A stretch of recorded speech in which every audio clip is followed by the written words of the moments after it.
हे माझ्या सगळ्यात जवळचं ठिकाण, कारण इथे माझी आई असते. आज माझ्या आईला जाऊन बरीच वर्ष झाली, पण आजही आमच्या सगळ्यांच्या मनात ती जिवंत आहे.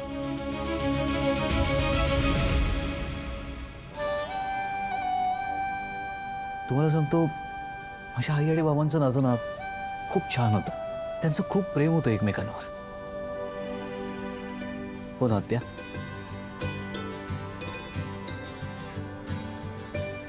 जसजसं मी मोठा होत गेलो तेव्हा मला नेहमी वाटायचं माझं आणि माझ्या होणाऱ्या पार्टनरचं नातं आई बाबांसारखं असावं.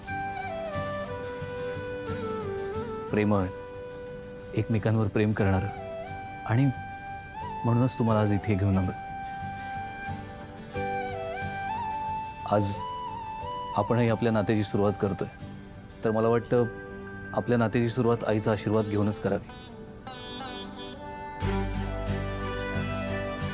या जागेमध्ये, या परिसरात माझ्या आईचं अस्तित्व आहे. इथे आल्यावर मला खूप पॉझिटिव्ह वाटतं. आईच्या आठवणींनी वाईटही वाटतं, पण त्याहीपेक्षा ती आमच्या सोबत आहे याची जाणीव होते इथं आल्यावर. तुम्हाला असं काही जाणवलं का?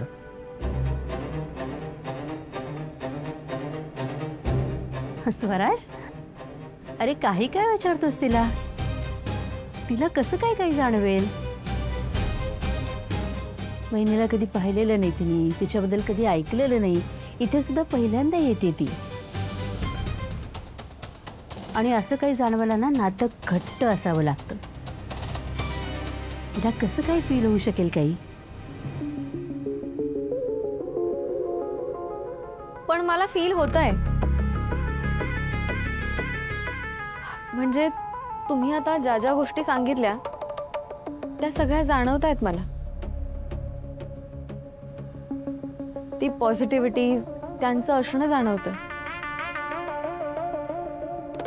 असं वाटतं की माझं आणि या जागेचं काहीतरी कनेक्शन आहे.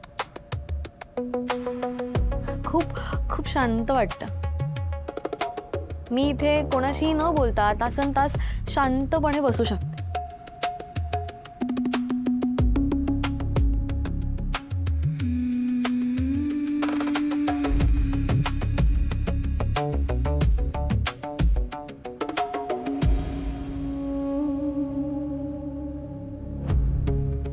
आई,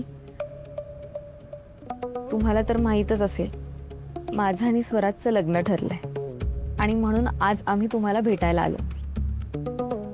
खरं तर तुम्ही जर आज प्रत्यक्षात इथे असता तर तुम्हाला मी प्रश्न विचारला असता, कशी वाटते तुमची मोठी सून तुम्हाला.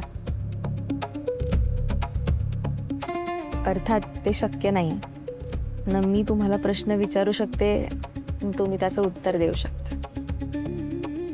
पण तुम्हाला भेटून खूप छान वाटतंय, शांत वाटते. तुमचं असणं मी खूप मिस करते. आम्हा दोघांच्या नवीन प्रवासासाठी तुमचा आशीर्वाद हवा.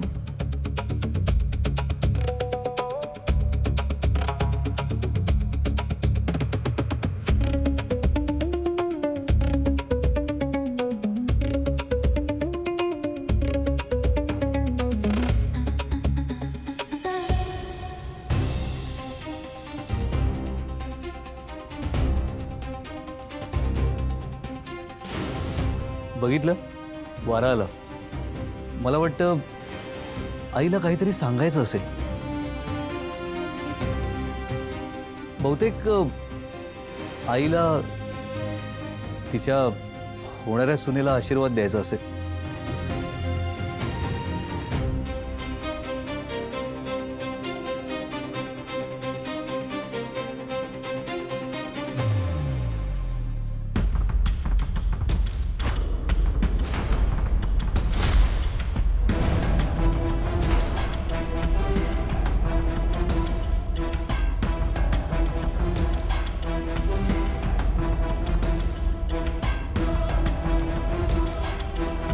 स्वराज, वहिनी नक्की आशीर्वादच देते ना.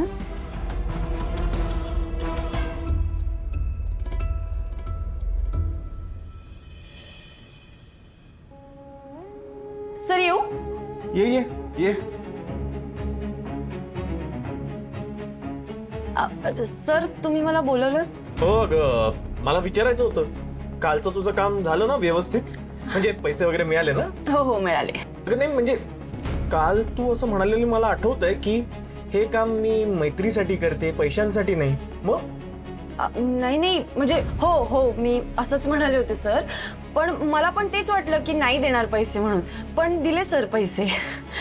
आणि सर तुम्हाला माहितीये काल माझं काम बघून मला अजून एक खूप मोठी ऑर्डर मिळाली सर. काय सांगतेस? हो हो बरं झालं मी त्या साखरपुड्याची ऑर्डर घेतली आणि आता काही टेन्शनच नाही. सर मला आता असं खरंच वाटतंय की आता माझे चांगले दिवस येतील सर. आता खरंच मी माझ्या फॅमिलीची परिस्थिती बदलू शकते सर. काय मुलगी हिच्या थापा तर आता वाढतच चाललेत. साखरपुडा तर झाला, तिथे मला या डबल बॅटरीने ओळखलं नाही, पण आता लग्नाच्या वेळी काय करू?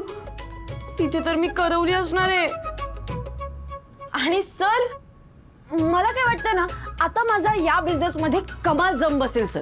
आणि सर मी ठरवलंय या बिझनेस मधून मी मस्त पैसे कमवेन आणि मग ते साठवून माझ्या मोठ्या बहिणीचं लग्न करेन सर मी. वा कीर्ती वा, म्हणजे खरंच अगं मानलं मी तुला. तू एका दिवसात बिझनेस सेट पण केलास. अगं म्हणजे कालपर्यंत तुला पैसे मिळत नव्हते ग, आणि आज तुला इतके पैसे मिळायला लागलेत की तू तुझ्या मोठ्या बहिणीचं लग्न लावून देणार आहेस. खरंच अगं मानलं मी तुला. I am really proud of you.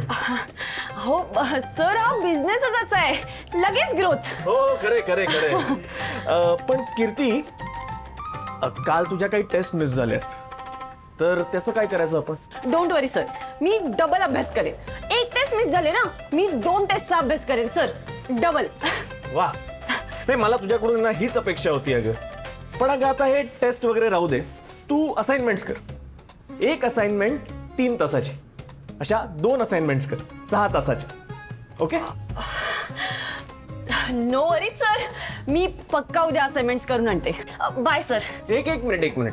उद्या नाही, आज. आणि घरी नाही, इथे स्टाफ रूम मध्ये. काय? हा? इथे बसून 6 तास? हो, 2 असाइनमेंट्स 6 तास. नाही हे बघ, मला माहिती आहे का तुझं खूप अभ्यास करण्याचं स्वप्न आहे, आणि ते स्वप्न पूर्ण होताना आहे ना, मला माझ्या स्वतःच्या डोळ्यांनी बघायचं आहे. हो, आणि तू काही नको करू. तुला काही डाऊट असेल ना तर मी इथेच आहे. ओके? तुम्ही इथेच बसून? हो मी इथे हो, नाही तू बस. स्टाफ रूम मध्ये मी. अगं डोंट वरी, तू बस. Have a seat.